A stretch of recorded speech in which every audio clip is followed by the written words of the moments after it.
What's up, everybody? It's your boy, moneybagbry. This is the Underground Night Show on Channel 401. And today we're going to go all the way to Ohio to talk about a man who got life for killing a pastor's daughter.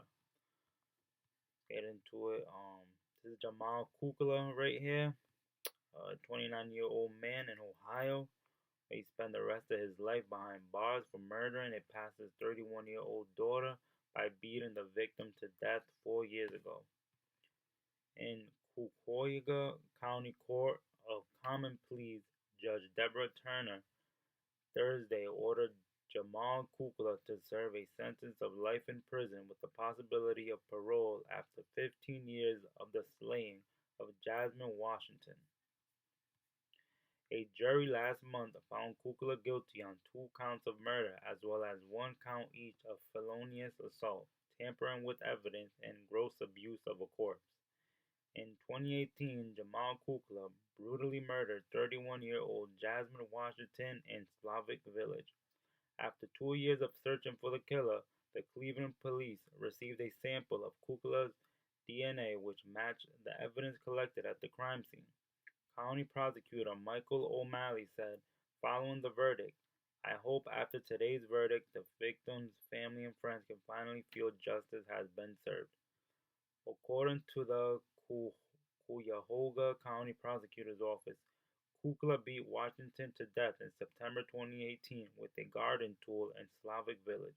He then dragged the victim's body behind the church steps and fled the scene.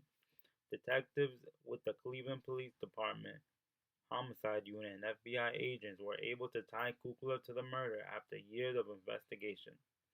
A DNA sample from the crime scene matched the sample taken from Kukla. He was taken into custody on May 27, 2020. More and more familial analysis positively links DNA evidence from a crime scene to a suspect, providing investigators with leads that crack a case, Ohio Attorney General Dave Yost said following Kukla's arrest.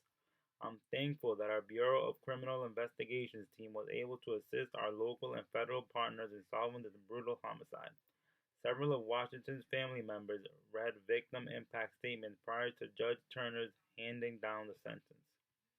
In her last hours, she was faced with brutality and terror, alone with someone intent on doing her harm. "And the thought of that is unbearable, and I'm haunted by the horror of it all," Washington's stepmother said in a courtroom. The victim's father, Reverend James Washington, reportedly said that he forgave Kukla for taking his daughter's life but will never forget. "She might have had some challenges," Reverend Washington reportedly said, "but she was loved. She will not be forgotten." Reverend Washington reportedly asked Judge Turner to give Kukla a life sentence without the possibility of parole. The judge said that her hands were tied by state sentencing guidelines, however. "I've heard you, but what you've asked this court to do, this court does not have the authority to do," the judge said, referring to why she could not prevent Kukla from ever being paroled. Kukla reportedly did not apologize nor address the court at all during Thursday's hearing of the advice of counsel. His defense attorneys reportedly said they plan to appeal the verdict and sentencing. Man, that's crazy. I mean, if he actually did it, and the fact that all they gave him was 15 years to life with the possibility of parole, meaning that after 15 years he can start going up for parole, however often they allow him to, and so he could basically do 15 for murder and get out. He probably won't. Chances are he won't. Chances are he probably ain't gonna get out. But you never know. Um, Shit happens, he's on his best behavior and all of that, and he gets out. That's crazy. And then it's a reverend daughter. You think they would have looked out for him, in some sort of way.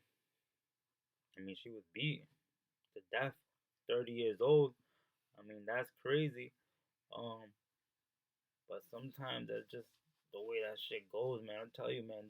The law is crazy, man. Drug dealer gets life sentence.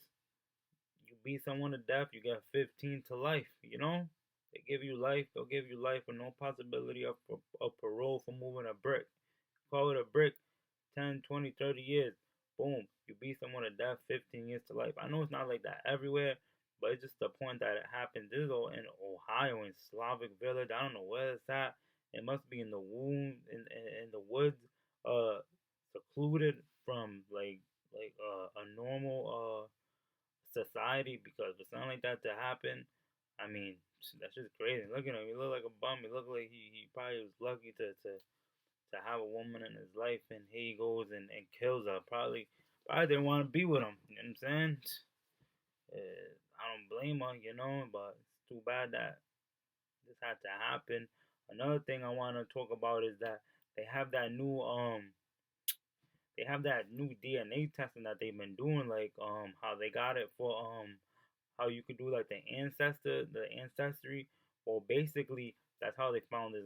That's how they found it was him, and they've been doing that for like mad crimes. And it's okay if you haven't done nothing, but if you do something, and it could be for the right reason, it could be for the right reason, and you think you're straight, bro, and all they do is uh they might not know who you are. Like your thing might not be in the system. They might never have picked up on you, right? But so what they do is the DNA, they take it and they run it through the system, not the regular police system, but the ancestry system. So what happens? It goes and it starts showing who DNA matches that, and so it could be 1,000 people, and so from them 1,000 people, they start going down the list and seeing, all right, so boom, who lives over here and who would have been there and this, that, and the other, until they come up with only a couple of people who it could possibly have been. Then they go looking for your DNA, and they won't tell you about it. They just, maybe you drop a cigarette butt, a can of soda, something like that, and they get your DNA. They match it, and if it matches, then they go get you. That's how they got the Golden State Killer. After all these years, they basically did that, and the guy's DNA popped up, and they made like, well, like he lives over here. He's DNA matches this.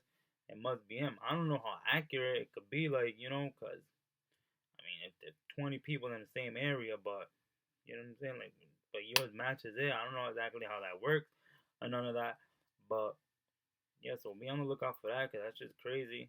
But yeah, this guy's a real piece of shit, man. Over here murdering pastor's wife at that. Guy devotes his life to trying to help people, man. And I know he gotta be questioning God right now. By feeling, because I've been, I never, God forbid, any of my family members get murdered. But I've been there questioning, wondering why. It never makes sense. But that's it for today, though. I'm your boy, moneybagbry. This is the Underground Night Show on channel 401. Don't forget to like, subscribe, share, leave a comment. Till next time, I'm out.